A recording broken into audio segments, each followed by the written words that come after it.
इंसान गुलाम किसका है? आप कहोगे कि कोई पत्नी का गुलाम है, कोई पैसे का गुलाम है। ये छोटी मोटी गुलामियां हैं। तीन बड़ी गुलामी इंसान करता है, जिसे सिगमुंड फ्राइड ने इंस्टिंक्ट ड्राइव्स कहा है। उसमें एक है काम वासना, सबसे प्रबल काम वासना, दूसरी भूख और तीसरी है अग्रेशन, गुस्सा। तो आज हम बात काम वासना की करेंगे। तो इंसान कामुक होकर के कैसे कैसे कृत्य कर बैठता है।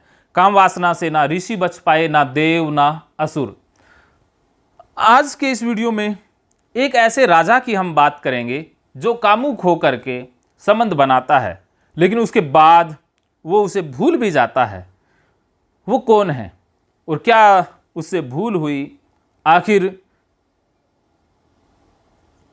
उनका जो संबंध बना, उससे जो संतान उत्पन्न हुई, उसका नाम क्या था और उस संतान ने आगे जाकर के क्या किया, ये आप जानोगे इस वीडियो में। तो ये कहानी है महाभारत से ही। मैं इन दिनों महाभारत सीरीज शुरू किए हुए हूँ और उसमें बहुत सारी कहानियाँ हैं।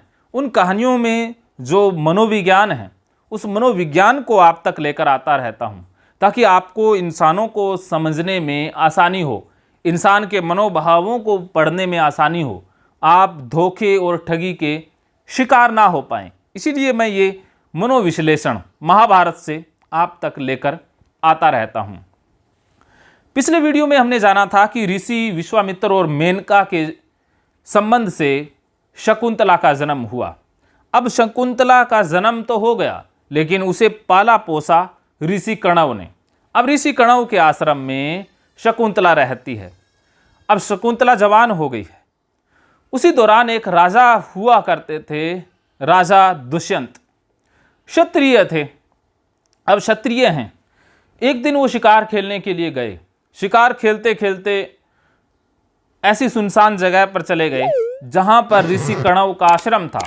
अब उनको भूख लगी है, प्यास भी जोरों से लग गई है, तो वो ऋषि कणव के आश्रम में चले गए और वहां पर उन्होंने पुकारा कि कोई है, कोई है। तब कोई नहीं निकला। तो फिर एक कन्या आई, साध्वी के भेष में है। वो कन्या शकुंतला ही थी। तो वो कहती है कि ऋषि कणव तो है नहीं, आप अतिथि हैं, आप यहाँ बैठिए।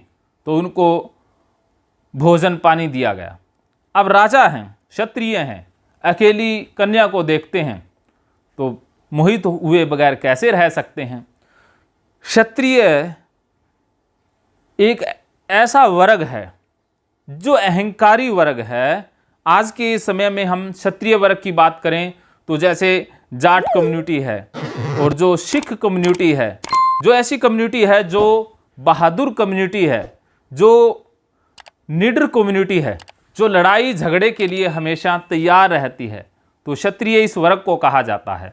लेकिन आज क्षत्रिय का अर्थ जाति आधार पर नहीं रह गया है, कम्युनिटी आधार पर नहीं रह गया है, ये रह गया है कर्म के आधार पर, पर्सनैलिटी के आधार पर। तो जो क्षत्रिय वर्ग है वो क्लस्टर बी में आता है और ज़्यादातर ये एंटी सोशल ग्रुप के ही बंदे होते हैं या बैलेंस पर्सनैलिटी वाले होते हैं, जिनके अंदर काम वेश, जो इनके अंदर काम वासना कुछ ज़्यादा ही प्रबल होती है और तीव्र होती है और इम्पल्सिव भी होते हैं। On the spot he decision ले लेते हैं, रिस्क लेते हैं। तो राजा भी ऐसे ही थे, क्षत्रिय ही थे। तो लड़की को देखते ही कामातुर हो गए और पूछा भी आप कौन हो। तब वो बताती है कि मैं कणव की पुत्री हूँ।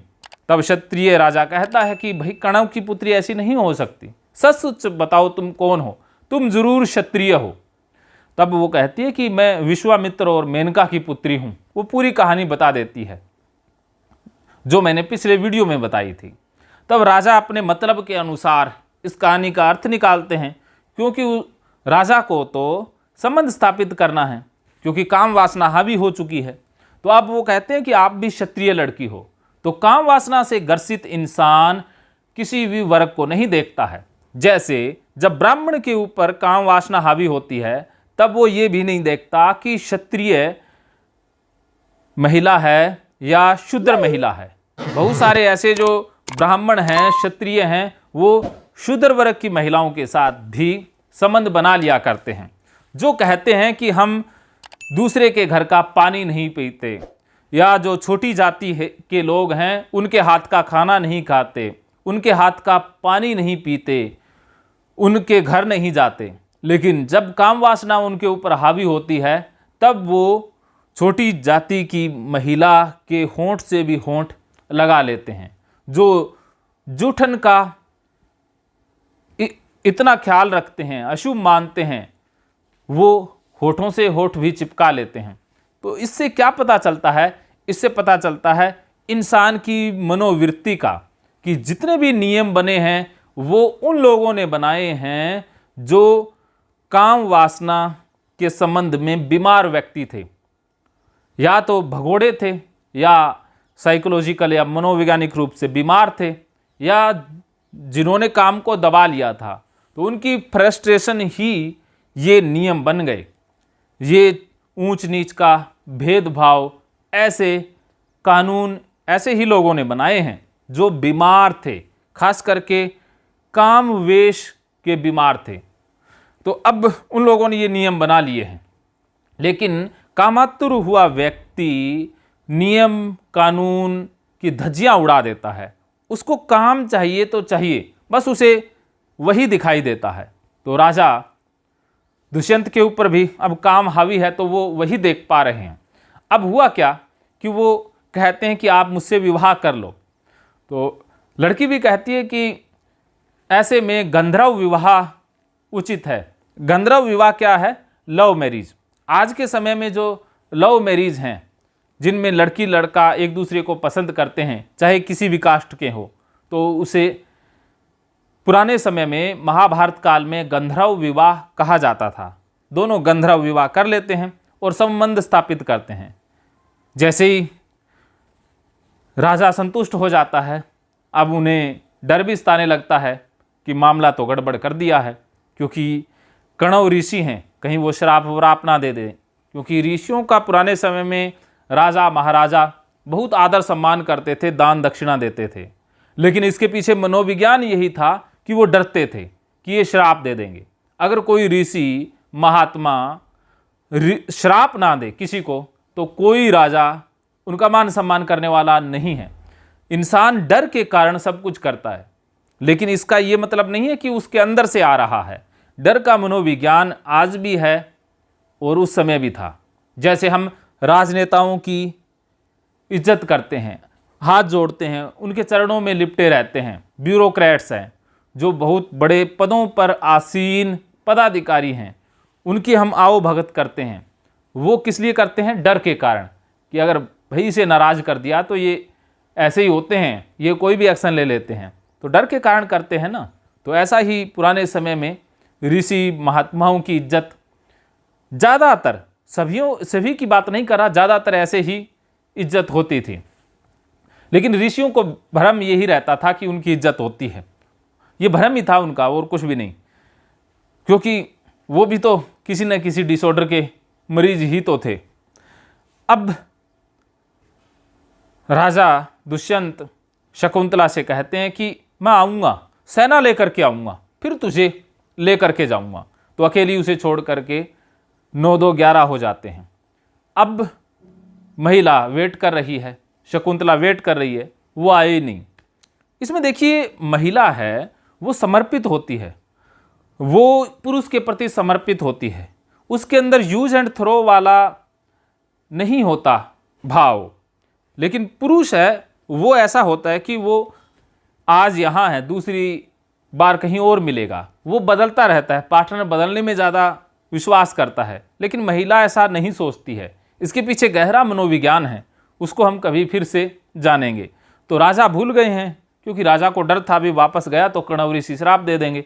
तो उसने उसे वहीं छोड़ दिया, उस किस्से को ही समाप्त कर दिया कि जो हुआ वो हो गया, बस चलो इंसिडेंटली हो गया, काम था, कामातुर हो गए थे और काम शांत हो गया, अब निकल लो, चले गए। लेकिन शकुंतला के गर्भ से 3 साल बाद कहा जाता है, आज 9 महीने में पुत्र प्राप्त हो जाता है, लेकिन उस समय पता नहीं कैसे कहानियां बना दी जाती हैं। तो 3 साल बाद बच्चा पैदा होता है, उसका नाम राजा भरत रखा जाता है। बाद में राजा भरत रखा था, लेकिन पहले उसका नाम कुछ और होता था। तो ऐसे ऐसे करते 8 साल बीत जाते हैं, 14-15 साल बीत जाते हैं। तो शकुंतला भी अब बूढ़ी हो रही है। कहने लगी कि बचपन में माँ बाप नहीं मिले, अब पति नहीं मिले, तो क्यों ना मुझे पति के पास जाना चाहिए। तो वो पति के पास जाती है, राजा के पास जाती है, राजा दुष्यंत के पास, और वहाँ जा कर के कहती है कि मैं आपकी पत्नी हूँ और ये आपका बेटा है। तो राजा पहचानने से ही इनकार कर देता है, पहचानता ही नहीं है कि आप झूठ बोल रही हो, उसको गालियाँ देता है, भगाने की कोशिश करता है। लेकिन महिला को अपने ऊपर, अपने प्रेम के ऊपर, अपने सच्चे होने के ऊपर पूरा विश्वास होता है।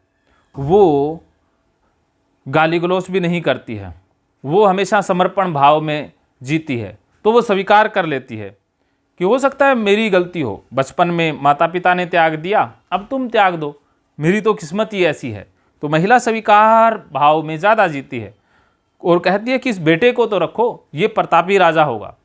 तो धीरे धीरे राजा को होश आ जाता है, उसकी अकल ठिकाने आती है और वो दोनों को स्वीकार कर लेता है, उसको अपनी महारानी बना लेता है और बेटे को राजकुमार घोषित कर देता है।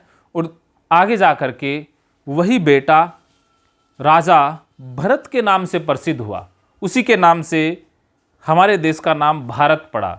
और महाभारत काल में जो कहानियाँ हैं राजाओं की, वो भरतवंशी राजाओं की है। तो उनसे जो वंश आगे चला उसे भरतवंशी कहा गया। तो ये भरतवंशी राजाओं की गाथा ही महाभारत है। अब आगे की कहानियों का मनोविज्ञान हम अगले वीडियो में जानेंगे। आज इतना ही। मानो तो मौज है, वरना समस्या तो रोज रोज है।